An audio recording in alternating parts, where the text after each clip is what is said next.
નમસ્કાર, અંશુસ કુકબુકમાં તમારું હાર્દિક સ્વાગત છે।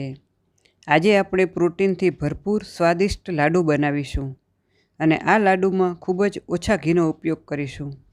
વળી આ લાડુ બનતા વાર પણ નથી લાગતી, ઝટપટ બની જાય છે। તો ચાલો શરૂઆત કરીએ। રેસીપી પસંદ આવે તો ચેનલ સબસ્ક્રાઈબ ન કરેલ હોય તો જરૂર સબસ્ક્રાઈબ કરજો અને વિડીયો ભૂલ્યા વિના લાઈક કરજો। તો આ લાડુ બનાવવા માટે આપણે મગની દાળ લેવાની છે। તો મગની મોકળ દાળ જે ફોતરા વગરની આવે છે તે દાળ મેં 250 ગ્રામ લીધી છે, એને સાફ કરેલી છે।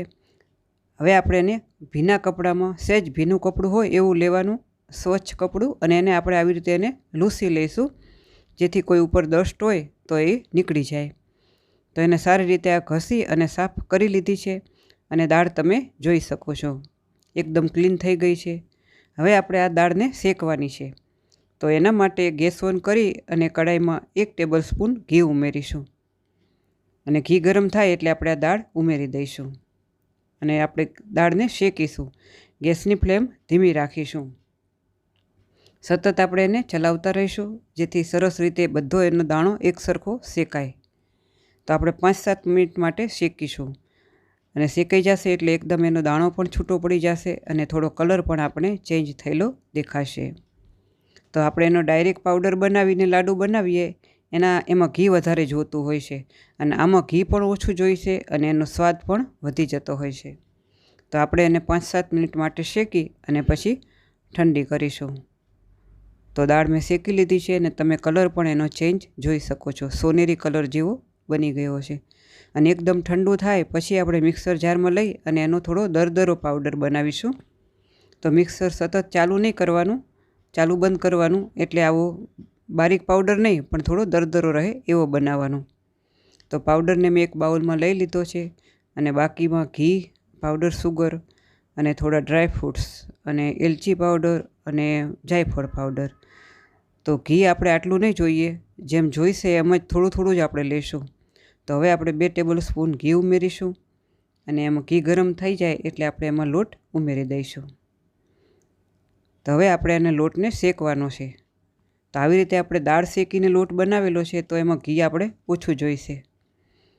તો એને ઘીમાં લોટને સરસ રીતે મિક્સ કરી અને આપણે એને શેકીશું અને શેકાતા પણ વાર નહીં લાગે, બહુ ઝડપથી લોટ શેકાઈ જાય છે। તો એમાં જે ગાંગડા બને એ પણ આપણે એને ભાગી અને મિક્સ કરી દઈશું અને લોટને એક સરખો શેકીશું। એને સતત આપણે ચલાવતા રહીશું એટલે લોટ એક સરખો શેકાય અને ગેસની ફ્લેમ ધીમી જ રાખવાની છે।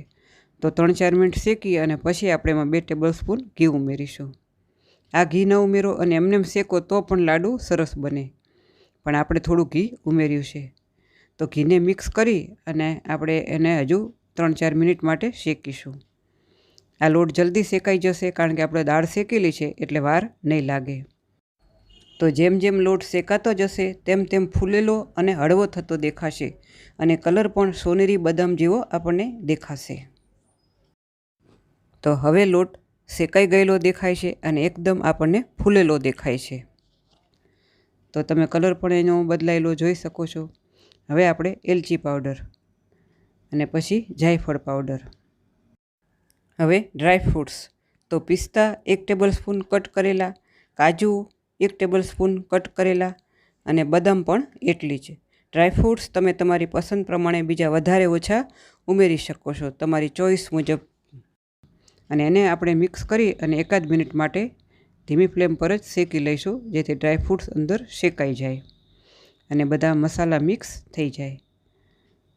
તો હવે આપણો લોટ સરસ રીતે શેકાઈ ગયો છે। હવે એને ટ્રાન્સફર કરી અને ઠંડો કરવા દઈશું। ઠંડો થઈ જાય પછી આપણે એમાં પાવડર સુગર ઉમેરીશું। તો 100 ગ્રામ સુગર મેં ઉમેરવાની છે, તો અત્યારે આપણે 4 ટેબલ સ્પૂન લઈશું અને મિક્સ કરીને પછી બાકીને લઈશું। તો એકવાર આપણે એને મિક્સ કરી લઈશું। સુગર તમારી લાડવાની મીઠાશની જરૂરિયાત પ્રમાણે ઉમેરવી। હવે બાકીની આપણે 2 ટેબલ સ્પૂન ઉમેરી દઈશું અને સારી રીતે મિક્સ કરી લઈશું। તો આ લાડવાને લોટને શેકાતા પણ વાર નથી લાગતી એટલે ફટાફટ લાડવા બની જાય છે। હવે આપણે એને હાથેથી જ સરસ રીતે મિક્સ કરી લઈશું। અહીંયા તમને જો ઘીની જરૂરિયાત લાગે તો તમે ગરમ કરી અને ઉમેરી શકો છો, પણ આપણને અત્યારે જરૂર નથી અને લાડવા આસાનીથી વળી જાય છે. તો આવી રીતે આપણે નાની નાની આની લાડુડી તૈયાર કરી લઈશું. લાડુડી તમે જોઈ શકો છો. લાડવા વાળીએ એટલે ઘી પણ આપણા હાથમાં આવેલું દેખાય છે. તો ખૂબ જ ટેસ્ટી અને હેલ્ધી આ લાડુડી બને છે.